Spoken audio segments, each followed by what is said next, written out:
Good afternoon, everybody back in Minneapolis. I'm Tom Moore. We're here from Lincoln Financial Field, and daytime will turn to nighttime soon, and the Vikings will take on the Philadelphia Eagles for the NFC Championship and the right to go to Super Bowl 52 in Minneapolis. When we look at this Viking offense, the key is going to be not to play tight. This is a team that questionably should not have won last week, and in the last 10 seconds, they pulled off the Minneapolis Miracle. With that in mind, they're playing on borrowed time, so they need to play loose, and they need to take a few chances, a little bit of gunslinger action like you see Case Keenum capable of doing.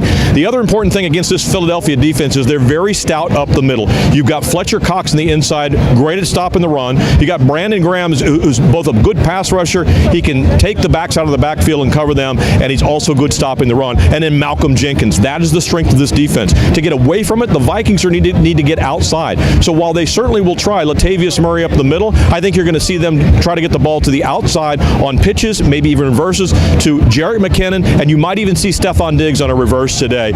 Again, for the Vikings, the key is this. The time is now. They've tried 5 times to get past the NFC Championship since the last time they were in the Super Bowl, and they failed all 5 times. 6th time needs to be the charm. And when we look at this from Minnesota, we keep on hearing about bring it home. But the real importance here is now's the time. For all of the Alan Pages, for the Fran Tarkentons, the Joe Capps, the Dante Culpeppers, Anthony Carters, and the list goes on and on. It is time for this 2017-18 version of the Minnesota Vikings to bring it home, and it's time for the Minnesota Vikings to go back to the Super Bowl after 41 years. We're about 2.5 to 3 hours away from the game right now at Lincoln Financial Field, but it's going to be a whale of a ball game between the 14-3 Minnesota Vikings and the 14-3 Philadelphia Eagles. We'll be back later to talk to you further about the game.